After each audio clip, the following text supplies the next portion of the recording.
Terminal velocity, इसमें लिखिएगा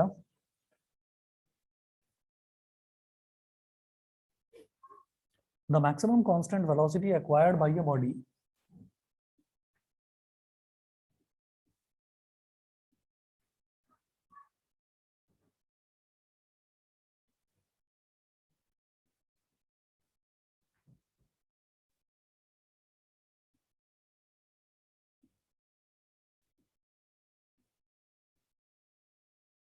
the maximum constant velocity acquired by a body while falling through a viscous medium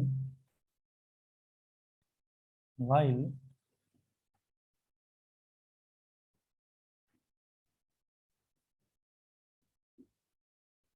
falling through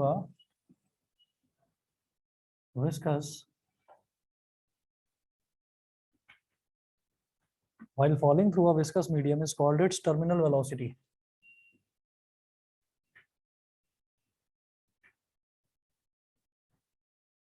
Is called its terminal velocity.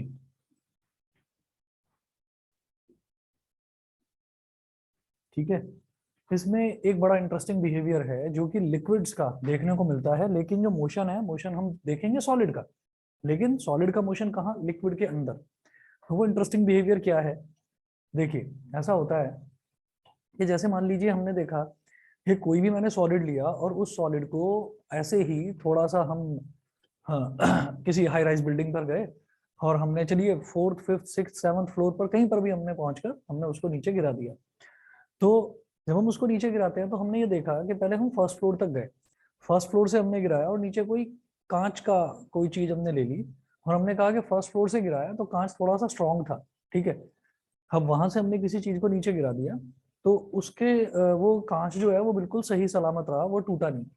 फिर second floor पर गए तो वो फिर टूट गया या थोड़ा सा उसमें क्रैक आ गया, थर्ड फ्लोर पर गए तो और बड़ा क्रैक आ गया, फोर्थ फ्लोर पर गए और वहां से गिराया, हमने देखा कि वो कांच टूट ही गया पूरी तरह से, ठीक है। पत्थर लिया या कोई छोटा या थोड़ा बड़ा हमने ऑब्जेक्ट लिया और उसको गिराया। तो हम ये देख रहे हैं कि जैसे जैसे हम हाइट पर जाते जा रहे हैं तो हो क्या रहा है कि उसको ऊपर से नीचे तक आने में ऑब्जेक्ट को टाइम लग रहा है, और टाइम लग रहा है तो उसकी जो वेलोसिटी है वो बढ़ जा रही है। जब उसकी वेलोसिटी बढ़ रही है तो हमने कहा कि इनिशियल वेलोसिटी में कोई चेंज नहीं है क्योंकि हमने उसको ऑब्जेक्ट को पकड़ा और ऐसे छोड़ दिया नीचे, तो initial velocity is going to be the same. लेकिन फाइनल वेलोसिटी बढ़ रही है क्योंकि उसको टाइम ज्यादा मिल रहा है, टाइम ज्यादा मिल रहा है तो एक्सेलरेशन ज्यादा हो रहा है। लेकिन अब अगर इसी तरीके का मोशन मैं किसी लिक्विड में देखूं, आप ये सोचो या तो आपने इतना बड़ा जार ले लिया या आपने इतना बड़ा जार ले लिया, बहुत बड़ा जार ले लिया आपने उसके अंदर आपने कोई भी विस्कस लिक्विड भरा हुआ है, फॉर एग्जांपल हम बार बार शहद की बात कर रहे हैं, शहद ही ले लेते हैं। तो उसमें क्या होता है कि हमने एक छोटा सा स्फेरिकल बॉल यानी कि कंचा लिया हमने, और हमने क्या करा कि एक छोटा सा ग्लास था, उस छोटे से ग्लास में उसको छोड़ दिया। तो आप ये देखेंगे कि वो ऐसे धीरे धीरे धीरे धीरे नीचे आएगा और जो उसकी बॉटम में टच भी होगा ना वो भी धीरे से टच होगा। क्यों? क्योंकि लिक्विड कॉन्स्टेंटली उस पर एक बैकवर्ड ड्रैगिंग फोर्स लगा रहा है। तो उस बेचारे कंचे को एक्सेलरेशन का या एक्सेलरेशन ड्यू टू ग्रेविटी का एहसास ही नहीं हो पा रहा है, ठीक है। वहीं अगर उसके अंदर कोई लिक्विड ना होता, एयर में छोड़ते तो वो तेजी से आकर नीचे लगता। वहीं अब मैं ले लेता हूँ कि मैंने एक बड़ा जार ले लिया, उस बड़े जार में केवल एयर है, ठीक है, खाली है वो बिल्कुल, उसमें आपने उसको छोड़ दिया, किसी पत्थर को या किसी कंचे को छोड़ दिया, बड़ी तेजी से आकर नीचे लगेगा और इतनी तेजी से लगेगा कि हो सकता है उसकी बॉटम को तोड़ भी दे, ठीक है। फिर हमने ये कहा कि अगर मैंने उस बड़े जार में भी शहद भर दिया और वहां से मैंने उसमें एक कंचा ड्रॉप करा तो वो धीरे धीरे धीरे धीरे नीचे ड्रॉप होगा और उसमें एक्सेलरेशन होगा ही नहीं, वो बिल्कुल धीरे धीरे धीरे धीरे किस चीज से आएगा, एक कांस्टेंट वेलोसिटी से, एक कांस्टेंट वेलोसिटी से। तो हम ये कहते हैं the maximum constant velocity.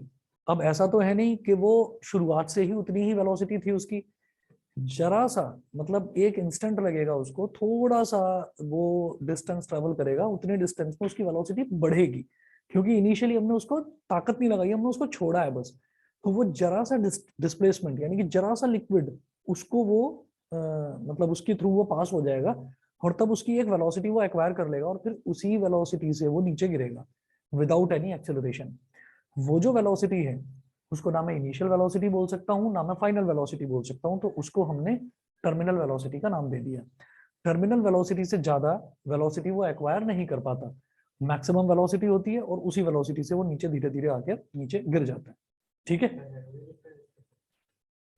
Liquid actually सारे ही विस्कस होते हैं। आप अगर पानी भी लोगे ना, आप पानी में वैसे भी देख लो, अगर मैं बर्फ का एग्जांपल लेता हूँ तो बर्फ की तो क्योंकि डेंसिटी कम है तो बर्फ तो फ्लोट करती है ऊपर, ठीक है। लेकिन अगर आप पानी में भी कंचा डालोगे तो वो नुकसान नहीं पहुंचाएगा उसकी बॉटम को। कांच का बड़ा नाजुक सा कोई ग्लास है तो वो उसको तोड़ेगा नहीं। तो पानी सारे ही, जितने भी पानी कह रहा हूँ सॉरी, जितने भी फ्लूइड है वो सारे के सारे ही क्या करेंगे, वो थोड़ी बहुत उनमें विस्कोसिटी होती ही है, वो रोकते ही हैं। ठीक है, तो इसको हम बोल देते हैं टर्मिनल वेलोसिटी, इसको एक अलग नाम दे दिया। ठीक, अब इसका भी डेरिवेशन है तो नोट करें।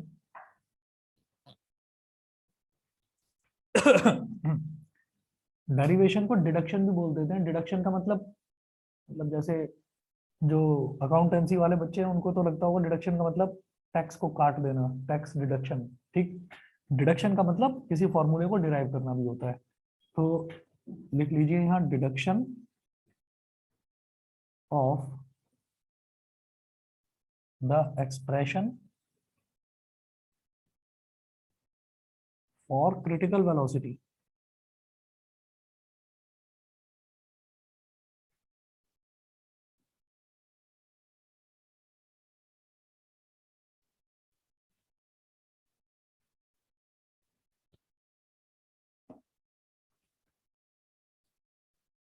नोट करेंगे, consider a spherical body of radius R falling through a viscous liquid.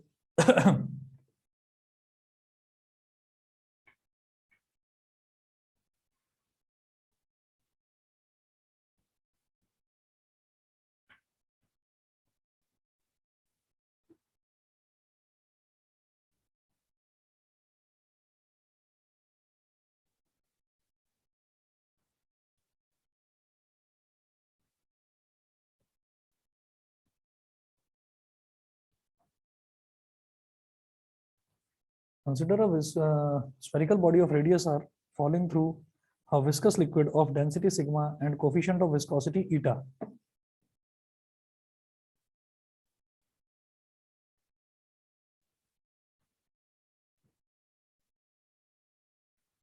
वैसे डेंसिटी को हम रो मानते हैं पर यहाँ पर हमने सिग्मा मान लिया। Density sigma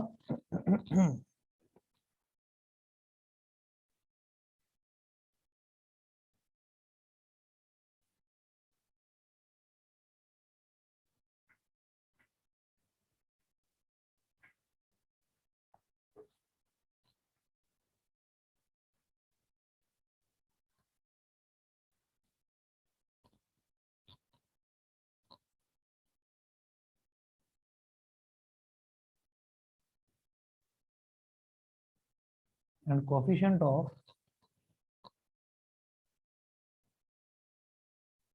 viscosity eta. Coefficient of viscosity eta. Let rho be the density of the body.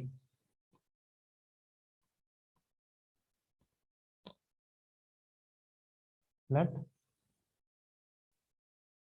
rho be the density of the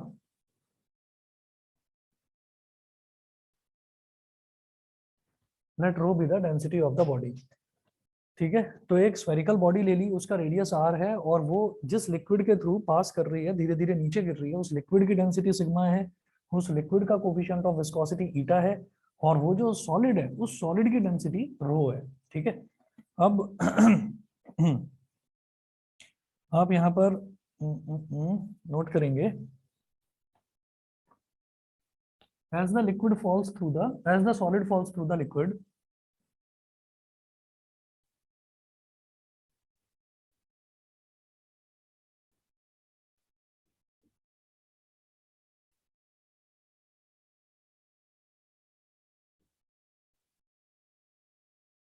various forces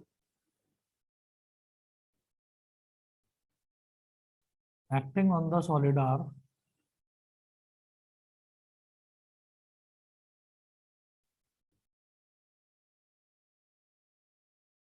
acting on the solid are, ये दिखाई दे रहा है ऑनलाइन वालों को, as the solid falls through लिखा है इधर, तो रिफ्लेक्शन पड़ रहा होगा, THROUGH through the liquid various forces acting on the solid are. First note करें, weight of the body acting vertically downwards,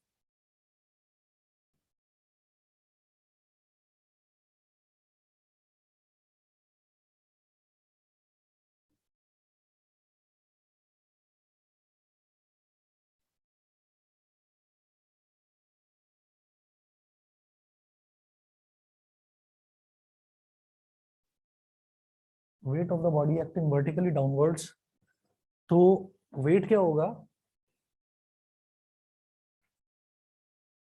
M G.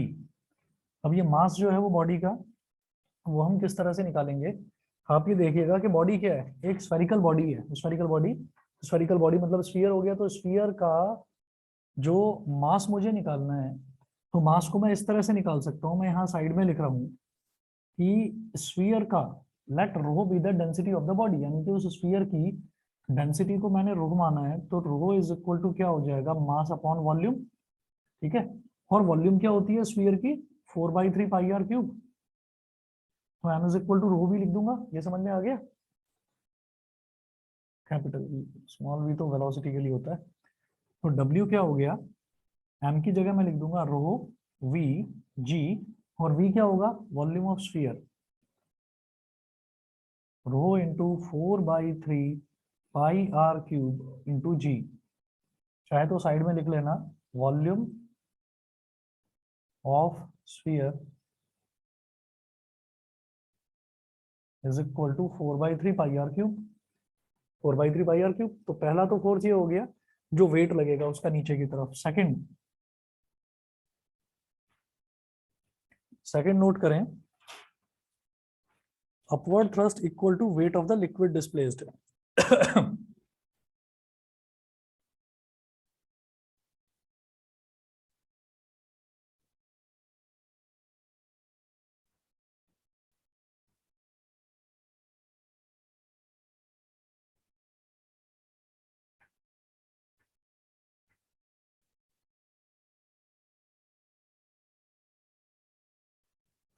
Upward thrust equal to weight of the liquid displaced क्या होता है कि Archimedes principal syllabus में इस बार नहीं है, पर हम जानते ही हैं, 9th क्लास में हमने पढ़ रखा है। आर्किमिडीज प्रिंसिपल ये कहता है कि किसी भी बॉडी को अगर हम किसी लिक्विड में डुबोते हैं तो क्या होता है कि वो उस पर नीचे से ऊपर की तरफ एक फोर्स लगती है, and that force is equal to weight of the liquid displaced.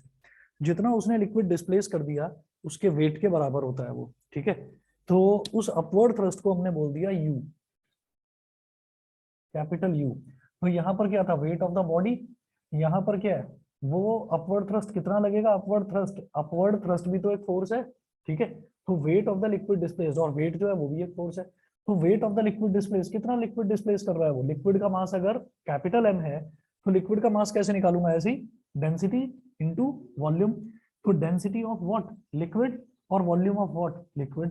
ठीक है, तो लिक्विड का जो वॉल्यूम है वो भी तो उतना ही हटेगा वहां से जितना हमने उसमें ऑब्जेक्ट डाला। फॉर एग्जांपल सोचिएगा कि अगर मान लीजिए एक कंटेनर है, उस कंटेनर में हमारे पास पानी भरा हुआ है, 1 लीटर पानी भरा हुआ है, और मैं क्या करता हूँ, 1 लीटर का मतलब होता है 1000 सेंटीमीटर क्यूब, 1000 सेंटीमीटर क्यूब। ठीक है, सीसी जिसको बोल देते हैं। तो हमने क्या करा कि 1 लीटर उसके अंदर पानी भरा हुआ है, और हमने क्या करा, एक 1000 सेंटीमीटर क्यूब, या बल्कि आधा कर लेते हैं इसका, 0.5 centimetre, 500 centimetre cube, 500 centimetre cube का मैंने कोई वुडन ब्लॉक उसके अंदर डाल दिया। ठीक है, तो क्या होगा, वो वुडन ब्लॉक उसमें से 500 सेंटीमीटर क्यूब यानी कि आधा लीटर पानी बाहर निकाल देगा। तो आधा लीटर पानी बाहर निकाल देगा, तो इसका मतलब क्या है कि जितना वॉल्यूम अंदर डाला गया उतना ही वॉल्यूम पानी का बाहर निकल गया। ठीक, तो इसका मतलब क्या है कि लिक्विड का भी वॉल्यूम उतना ही होगा जितना कि इसका वॉल्यूम था आपका सॉलिड का। तो ये हो जाएगा, और यहाँ पर डेंसिटी आ जाएगी लिक्विड की, तो rho, oh sorry, sigma into 4/3 pi r cube g, sigma into 4/3 pi r cube into g. और उसके बाद तीसरा,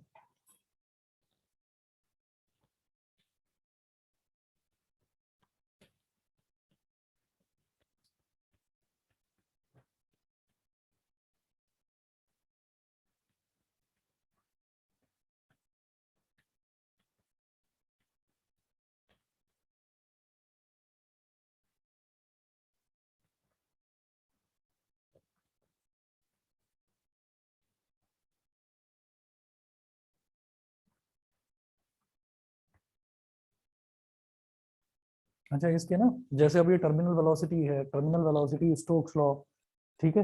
तो यहाँ तक कुछ न्यूमेरिकल्स अभी तक मैंने ट्राई नहीं करे हैं, तो हम क्या करेंगे कल, अगर आप लोग सब कंफर्टेबल हैं तो रात को 9 बजे न्यूमेरिकल्स की एक्स्ट्रा क्लास रख लूँ। तो उसमें आप क्या कर सकते हैं कि ऑनलाइन, क्या नहीं हो पाएगा? एग्जाम है क्या? एग्जाम किसका है, कौन से सब्जेक्ट का है? हाँ, अरे इंग्लिश का है क्या है? हो जाएगा, इंग्लिश का है, 9 बजे कल क्लास है, ठीक है ना। तो 9 का 9:15 हो सकता है, ठीक, 9:15 बजे तक मैं आपको जूम का आईडी और पासवर्ड भेज दूंगा, तो न्यूमेरिकल्स कल कर लेंगे। हाँ आ जाओ। कौन कह रहा था? अच्छा, जरा सी बारिश होती है तो देविका से यहाँ तक आते नहीं हो, तो वैसे आ जाओगे, चलो आ जाना। मेरे को प्रॉब्लम नहीं है, अगर कोई आना चाहे ऑफलाइन तो आ जाना, थोड़ा लेट हो जाता है तो इसीलिए चाहे। हाँ, प्रेजेंट ना हो तो वीडियो शेयर कर दूंगा, और क्या। भाई न्यूमेरिकल्स हैं तो न्यूमेरिकल्स में मैं सोचा कि भाई अब रेगुलर क्लास में मैं नहीं करवा पाया इसमें, तो एक्स्ट्रा क्लास लेकर कल कर लेते हैं, ठीक है। हाँ जी। हाँ, 4:30, 4:30 कल क्लास है, 4:30। अच्छा चलो ठीक है, 12th वालों के साथ एडजस्टमेंट करा जा सकता है, ठीक है। ठीक है, बस अभी 2 दिन इनको पढ़ाना है 12th वालों को, इनका बस ये 10 तारीख को है फिजिक्स का पेपर, कोई बात नहीं, उनका आगे पीछे कर सकते हैं, उनकी छुट्टी है। नहीं, अरे मैं 9 बजे का इसीलिए कह रहा हूँ, सभी सभी ना फ्री हो जाएंगे उस टाइम, क्योंकि सब ने अपने अपने शेड्यूल्स फिक्स कर रखे होंगे, किसी की और कहीं क्लास हो सकती है। आप लोग बताइए, अभिनव, अर्जुन, नित्या, कोई प्रॉब्लम तो नहीं है ना? सर सुबह या फिर रात में इतना बता दो बस। हाँ, नहीं नहीं, मैं ऑनलाइन के लिए कह रहा हूँ। सर रात में। हाँ, सर कोई प्रॉब्लम नहीं है। तो मेरे को भी कोई प्रॉब्लम नहीं है। बस तो ठीक है, कल रखता हूँ। अर्जुन कुछ बोले नहीं उधर से? सर क्या ही बोलूँ मैं, कोई नहीं, मैं आ जाऊंगा। कोई बात नहीं। चलो अब तीसरा देखेंगे।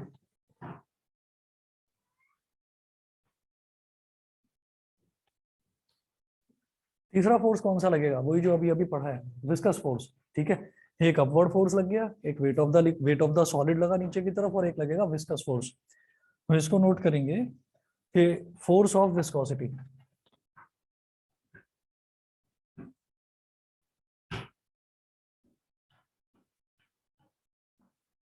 फोर्स ऑफ विस्कोसिटी, और ये क्या होगा?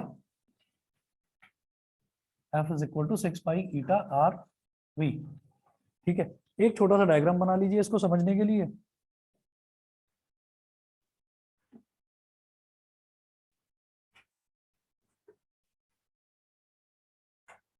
सोचो कि ये एक कंटेनर है,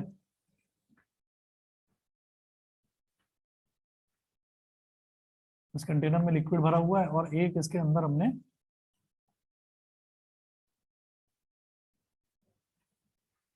हाँ, स्फीयर थोड़ा बड़ा बड़ा बन गया। चलिए, तो वेट तो लग रहा है नीचे की तरफ W इसका, और इस पर अपथ्रस्ट U लग रहा है ऊपर की तरफ, और विस्कस फोर्स कैपिटल F ये भी लग रही है ऊपर की तरफ। ठीक है, और जो इसकी वेलोसिटी है, उसके बावजूद भी ये दो फोर्सेस ऊपर लग रहे हैं, उसके बावजूद भी ये नीचे जा रहा है, ठीक है। तो ये जो नीचे जा रहा है, ये जिस वेलोसिटी के साथ नीचे जा रहा है, वही टर्मिनल वेलोसिटी कहलाती है, और मुझे उसी का फॉर्मूला डिराइव करना है, ठीक है। अब नोट करेंगे आप, when the body attains terminal velocity,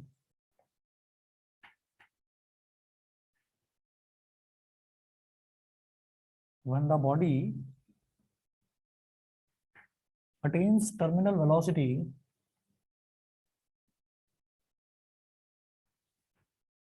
when the body attains terminal velocity,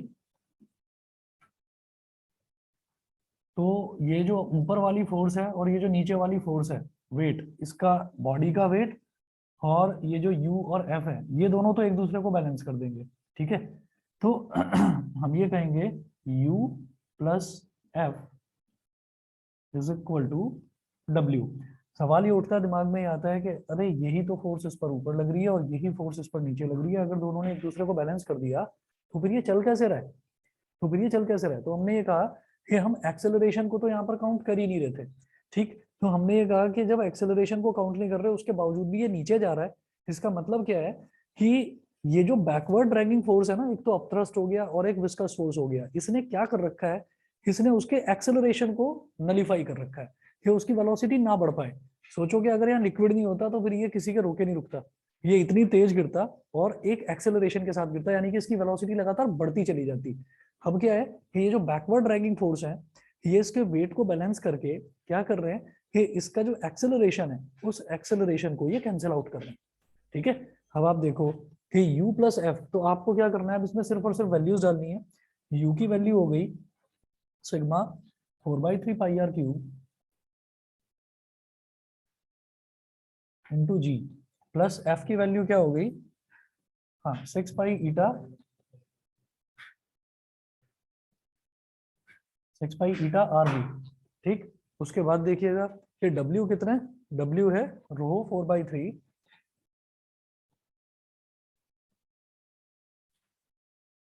row 4/3 pi r cube ji.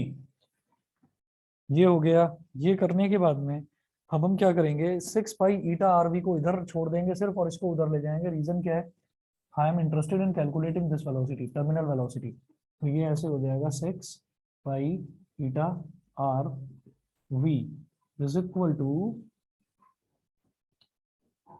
Row into 4/3 pi r cube g, minus, अब इसको इधर ले जाओ, sigma into 4/3 pi r cube ji.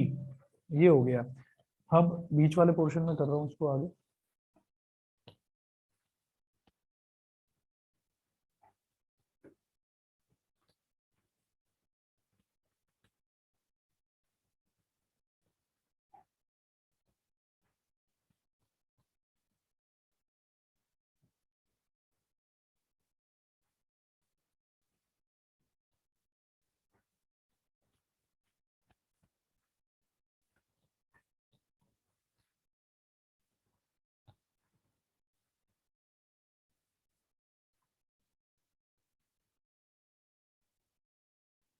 Six pi eta r we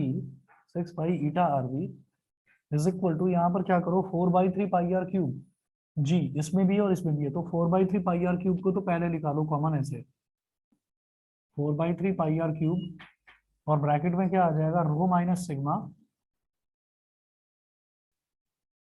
जी को बाद में लिख लो, मर्जी है आपकी, जी को पहले भी लिख सकते हो।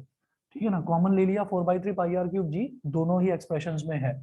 उसके बाद क्या करना है, ये जो यहाँ पर इधर भी पाई है और इधर भी पाई है, ये तो कैंसिल आउट हो गया। ठीक है, 2 2 जा 4 और 2 3 जा 6, ये कैंसिल आउट हो गया। एक आर से ये एक आर कैंसिल आउट हो गया, इधर आर स्क्वायर बचा। ठीक है, तो अब ये देखो कि v जो है, ये v क्या हो गया, v is equal to 2/3 r square rho minus sigma into g upon 3 eta upon 3 eta. अब हम क्या देखते हैं कि जब भी कभी ऐसा होता है कि ऊपर दे रखा है न्यूमरेटर अपॉन डिनोमिनेटर और नीचे एक ही टर्म है, तो उसको न्यूमरेटर अपॉन डिनोमिनेटर की फॉर्म में कर लेते हैं। सबसे नीचे वाला नंबर सबसे ऊपर वाले से मल्टीप्लाई हो जाता है, तो 2 विल गेट मल्टीप्लाइड बाई 1, तो 2 हो जाएगा, और बीच वाले आपस में मल्टीप्लाई होकर डिनोमिनेटर में आ जाते हैं, तो ये हो गया 2/9 r square rho minus sigma into g और eta. This is the expression for terminal velocity.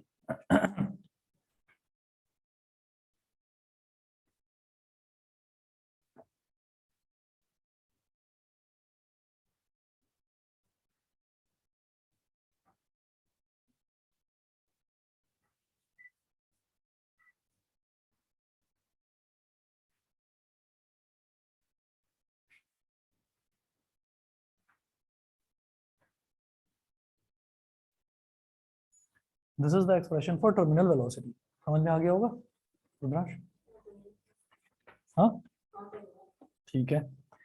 बस ये ध्यान रखिएगा कि जितने भी है ना, जैसे इससे पहले हमने देखा स्टोक्स लॉ का डेरिवेशन, फिर टर्मिनल वेलोसिटी का डेरिवेशन, इनको साथ साथ करते रहो, इनको साथ साथ लर्न करते रहो। लर्न करने का बस यही तरीका है, एक बार लर्न करो, लर्न करने के बाद लिख कर देख लो। ये 2 2 3 3 बार तक जब तक आप डेरिवेशन नहीं लिख कर देखोगे, और सीक्वेंशियली करने का तरीका बस यही है कि जितने भी टॉपिक्स हैं जो जो मैं आपको करवाता जा रहा हूँ, उन टॉपिक्स की एक शीट बना लो। उस शीट पर आपको क्या करना है, उसकी हेडिंग डालते चले जाओ। फॉर एग्जाम्पल, हमने सबसे पहले करा प्रेशर, उसके बाद हमने इसमें जो है आपका डेंसिटी वाला पोर्शन करा। तो जितने भी टॉपिक्स हैं भाई, हर एक पर हम हेडिंग तो डाल ही रहे हैं ना। जैसे यहाँ पर अभी वो मैंने मिटा दिया, यहाँ पर हेडिंग थी टर्मिनल वेलोसिटी।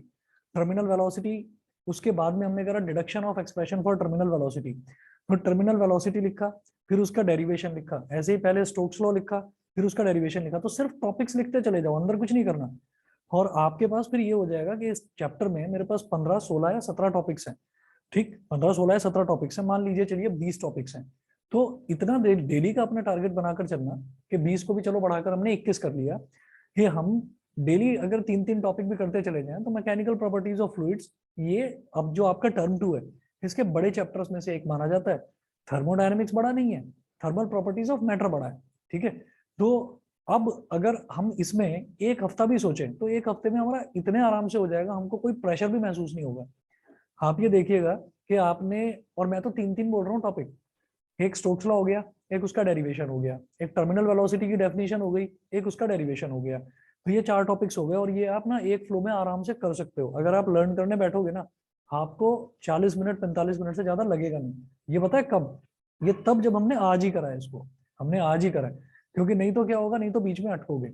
और एक चीज का ध्यान रखना कि जब भी अपने मोबाइल फोन से चैट्स को क्लियर करोगे, तो गलती से भी जो ग्रुप है, जो फिजिक्स का वाला जो ग्रुप बना हुआ है, उसकी चैट को क्लियर मत कर देना। क्योंकि मैं डेट वाइज उसमें ये भी डाल रहा हूँ कि कौन से चैप्टर का है। तो जैसे हम लिख कर भेज रहे हैं ना कि इस डेट का है और मैकेनिकल प्रॉपर्टीज ऑफ फ्लूइड्स का है, तो आप अगर कहीं पर अटकोगे, तो मैंने कोई भी पुरानी वीडियो भी डिलीट नहीं करी है। तो आप क्लिक करोगे तो आपको ये समझ में आ जाएगा कि अच्छा, इस डेरिवेशन में मैं ऐसे अटक रहा हूँ, तो ये चीज ऐसे थी। आप फटाफट करके यूट्यूब पर देख लोगे, तो आपको मेरी भी जरूरत पड़ेगी नहीं उस चीज में। तो इसलिए रिवीजन के लिए आपके पास कई सारी चीजें हैं। एक तो खुद का दिमाग, दूसरा आपके नोट्स जो यहाँ पर नोट ही करवा रहे हैं। उसके बावजूद भी अगर कहीं अटक रहे हैं, रात में 12, 1, 2 बजे भी पढ़ रहे हो, तो आपको रिवाइज करने में प्रॉब्लम होगी नहीं। पर इतना जरूर याद रखिए कि आप 3-3, एटलीस्ट 3 टॉपिक, कोई बहुत बड़ी चीज नहीं बोल रहा हूँ। तो 3 टॉपिक अगर आप करोगे ना, और डेली भी कर लोगे, तो आप ये देख लेना दिसंबर में आपका इतना हो जाएगा कि आपको जनवरी में डर नहीं लगेगा। और ये याद रखना, जैसे तुम हो डीपीएसजी में, डीपीएसआर वाला कौन है? डीपीएसआर वाली, अच्छा, नित्या है। ये 2 स्कूल वाले ध्यान रख लें भाई यस सर। कि अच्छा, तुम भी तो डीपीएसजी में हो, तुम ध्यान रख लो तुम्हारे पेपर 15 फरवरी से हो जाएंगे स्टार्ट। ठीक है, और फरवरी में खत्म कर देंगे टर्म 2 के एग्जाम्स। ठीक है, हाँ, सर फाइनल बता हमारे रहा भी हूँ मैं। बता दो सर, सिल्वर लाइन। मैं आपको बता रहा हूँ कि सब इन्हीं के पद चिन्हों पर चलते हैं, तो आपके भी 15 नहीं तो 20 से या 22 से हो जाएंगे स्टार्ट। मतलब वो मार्च पकड़ेंगे नहीं, क्योंकि गवर्नमेंट भी, और गवर्नमेंट के साथ साथ स्कूल्स भी और कॉलेजेस भी सब ये चाह रहे हैं कि हमारा सेशन जो 3-3, 4-4 महीने लेट चल रहा था, वो लेट ना चलकर इस बार सब टाइम पर हो जाए स्टार्ट। और इसीलिए ये मैं डराने के लिए नहीं कह रहा हूँ, इसमें एक रिलैक्सिंग जो चीज है वो ये है कि हमें टर्म 1 का नहीं करना, हमें टर्म 2 का करना है। और ज्यादा रिलैक्सिंग चीज ये है कि टर्म 2 का भी सिलेबस काफी रिड्यूस हो चुका है, ज्यादा नहीं है। ठीक, तो हम चाहें तो बहुत अच्छा और आराम से स्कोर कर सकते हैं। थ्रू आउट द ईयर भी हमने अगर कुछ ना करा हो, तो अब भी अगर हम पढ़ लेंगे 2 महीने, तो हमारी 11th सुधर जाएगी। और 11th सुधारनी जरूरी है, जरूरी है। क्योंकि अभी ओमिक्रॉन वेरिएंट जो है, उसका बोल रहे हैं कि फेब के लास्ट में आ सकता है, थर्ड वेव अच्छे तरीके से आ सकती है। और ये आईआईटी कानपुर का रिसर्च है, मैं वैसे ही नहीं कह रहा हूँ। किसके? ये मैं नहीं कह सकता अभी इस बारे में। तो और 11th इंपॉर्टेंट इस वजह से है क्योंकि देखिए 10th में आप सभी के परसेंटेज भगवान की कृपा से अच्छी ही है। ठीक है, तो अब 11th जो है, 11th में ये जो टर्म 2 आपका होगा, टर्म 1 तो हो गया जो होना था, अब जो टर्म 2 है, टर्म 2 में आप अपनी परसेंटेज सुधार लेंगे। तो वही जो लास्ट ईयर आप लोग 10th में थे तो आपको नहीं पता, ये हुआ था 30 और 40 का कॉम्बिनेशन बनाया गया था। तो 30% लिया था 10th का, और 30% लिया था 11th का, और 40% 12th का। और 12th के भी प्री बोर्ड तक के मार्क्स लिए गए थे क्योंकि बोर्ड तो हुआ ही नहीं था। तो इस वजह से इस सिचुएशन के लिए भी प्रिपेयर होकर रहिएगा। ठीक है भाई, होप फॉर द बेस्ट तो यही है कि भाई हमारा ऑफलाइन ही एग्जाम हो और प्रॉपरली जैसा हम बचपन से अब तक देते आए हैं वैसा ही हो। अगर नहीं होता है तो इसलिए आप अपना ये टर्म 2 खराब मत कर लेना। ठीक है ना, खास तौर पर समझाने का मेरा मोटिव ये भी है, सर्दियां हैं तुम्हारे अलावा तो सबके लिए सर्दियां हैं ना। हाँ, मैं वही तो कह रहा हूँ, बाकी सबको लग रही है, तो वो धीरे धीरे वो जब हम कंबल ओढ़ कर बैठते हैं ना पढ़ने के लिए, तो वो कब ऐसे हो जाते हैं, गर्दन लटक जाती है, पता नहीं चलता। तो उस चीज का ध्यान रखना कि ऐसे में ना नींद बड़ी आती है, सुबह उठने का मन नहीं करता और दिन निकलते चले जाते हैं और फिर लगता है यार ये तो मैं जनवरी 2022 में पहुंच गया, ये क्या हुआ मेरे साथ, दिसंबर कहाँ गया। तो इस चीज का ध्यान रखना। चलो आगे चलते हैं। अगला टॉपिक है हमारा स्ट्रीमलाइन फ्लो।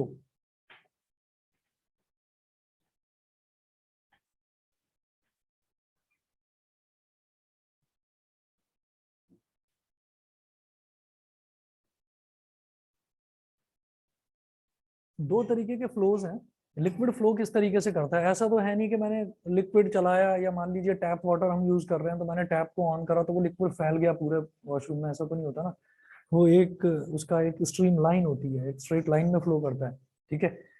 तो वो स्ट्रीम लाइन फ्लो होता है।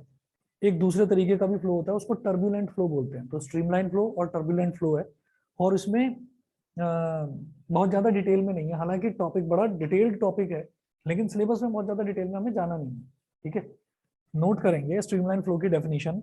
सबसे पहले, when a liquid flows such that each particle of the liquid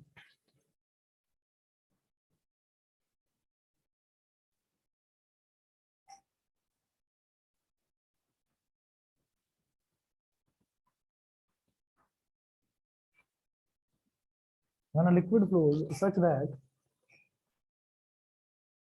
each particle of a liquid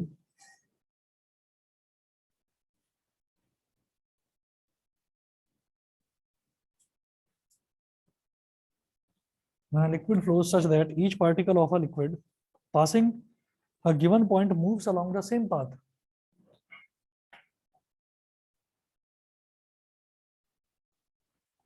Passing a given point moves along the same path.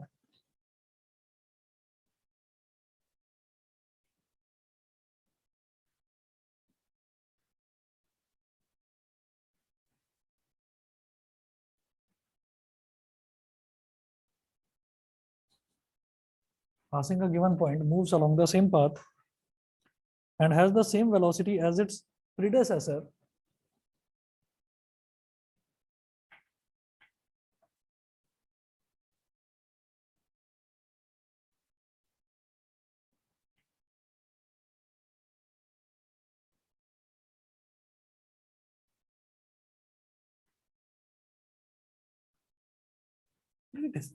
Predecessor. The flow is called streamline flow or steady flow.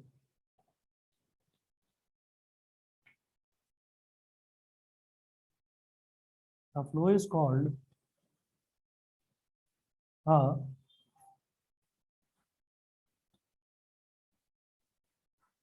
streamline flow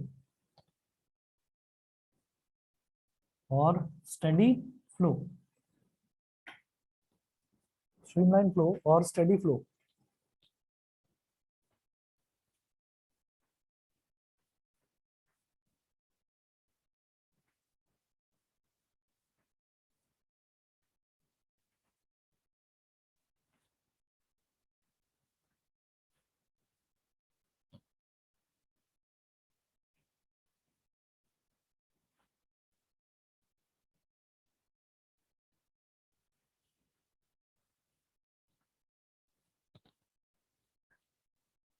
तो इसको define करने का एक simple सा तरीका बस ये है, आपको समझ में आ जाएगा। ये तो डेफिनेशन है, definition as it is learn करनी ही है इसकी।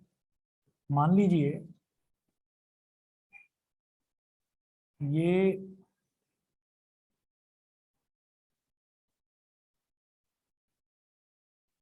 पानी निकल रहा है यहाँ से ऐसे,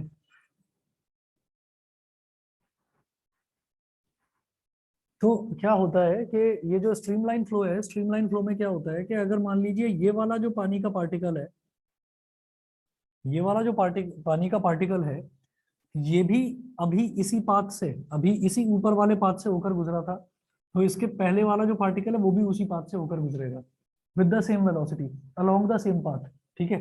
जिसको हम बोल देते हैं कि सीधा एक धार में ही गिर रहा है, तो जिसको हम धार बोल देते हैं। धार को हम धार नहीं बोलेंगे, फिजिक्स में क्या बोलेंगे, एफ्लक्स। EFFLUX, एफ्लक्स बोलते हैं उसको, याद रखना।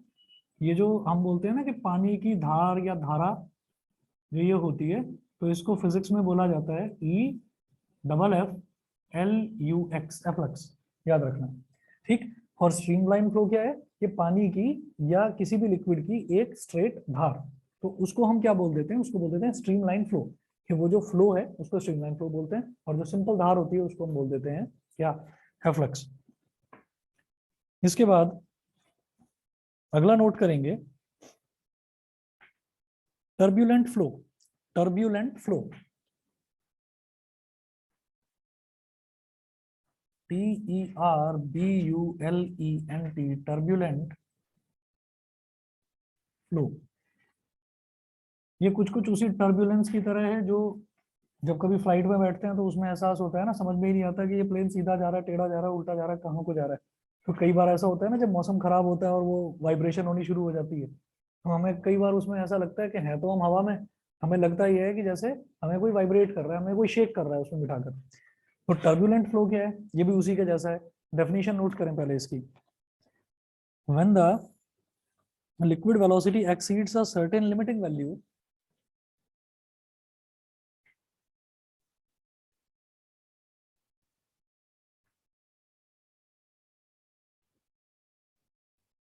when the liquid velocity exceeds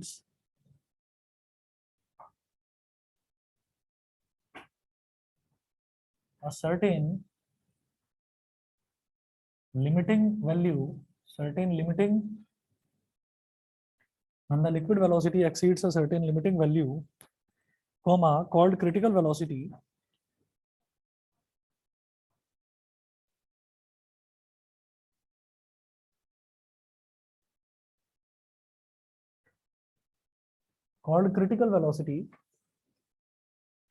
the liquid flow becomes zigzag.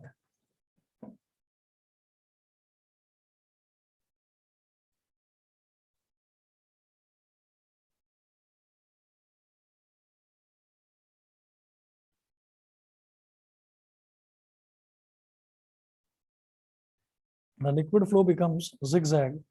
Full stop. The path and the velocity of a liquid particle, the path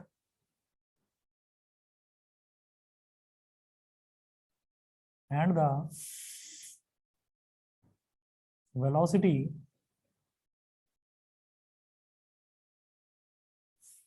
of the path and the velocity of the liquid particle changes continuously,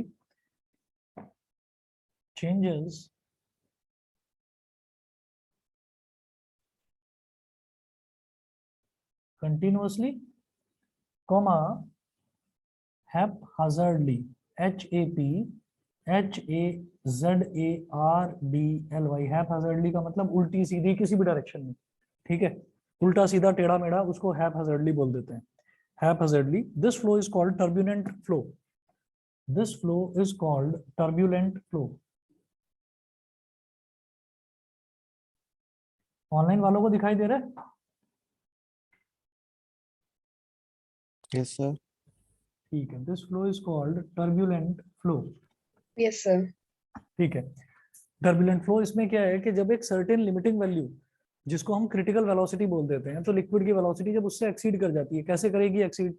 आप ये सोचो कि एक tube है, आपने क्या करा, आपने उस ट्यूब को, जो उसका पाथ था, जितना उसको पानी निकलने के लिए पाथ चाहिए था, आपने उसको रोकना शुरू करा। रोकते गए तो एक बार तो आप ये देखेंगे कि जो एफ्लक्स है, यानी कि जो धार है, वो बड़ी शार्प हो गई है। और हमको अगर कहीं से कोई मतलब हम फर्श साफ कर रहे हैं और उस पर कहीं मिट्टी वगैरह लगी हुई है, उसको साफ करना है, या कोई गाड़ी की धुलाई कर रहे हैं, तो उसमें आपने देखा होगा कि बहुत बारीक सी धार होती है और वो सारी गंदगी को साफ करती चली जाती है। लेकिन अगर आप उसका पाथ और रोकें और रोकें और रोकें, मतलब आप क्रिटिकल वेलोसिटी तक पहुंचा दें उसको, आपने इतना पाथ रोक दिया कि पानी का फ्लो तो बढ़ती जा रहा है पीछे से, लेकिन आपने जगह छोड़ी है बहुत जरा सी निकलने के लिए, तो फिर आपने ये देखा होगा कि पानी जो है ना, पानी की एक फुहार बनने लगती है, पानी चारों डायरेक्शन में फैलने लगता है। हाँ, वही पाइप वाला है ना, तो वो जो है उसकी एक फुहार बनने लगती है, वो चारों तरफ फैलने लगता है, उसकी कोई डायरेक्शन नहीं होती। तो उसी को हम ये बोल देते हैं कि उल्टा सीधा किसी भी डायरेक्शन में पानी जा रहा है, उसको बोल देते हैं हैपहाजार्डली फ्लो करना। तो that type of flow is called turbulent flow. और जब आसमान में प्लेन, जो एरोप्लेन है वो उड़ता है, तो एरोप्लेन से लगातार जो है, जो एयर ड्रॉपलेट्स हैं एटमॉस्फेयर में, वो भी टकराती हैं। तो जब वो टकराती हैं तो इतनी तेजी से टकराती हैं क्योंकि उसकी वेलोसिटी इतनी ज्यादा होती है, इतनी ज्यादा होती है, इतनी तेजी से टकराती हैं कि वो फिर उसका पाथ भी जो प्लेन है, प्लेन के पाथ को भी ऑब्स्ट्रक्ट करने लगती हैं। और जब वो ऑब्स्ट्रक्ट करती हैं तो होता क्या है कि प्लेन जो है वो डगमगाने लगता है, ठीक है। और फिर वो अनाउंसमेंट होता है सीट बेल्ट अपनी बांध लीजिए, ये वो, तो उसको टर्बुलेंस बोल देते हैं।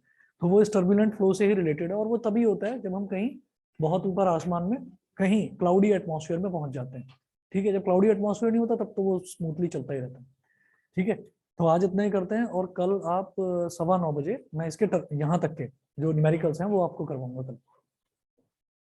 ऑनलाइन आ जाना टाइम से, उसमें तो कोई मेहनत नहीं लगती। अरे घर पे क्यों नहीं होगे तुम?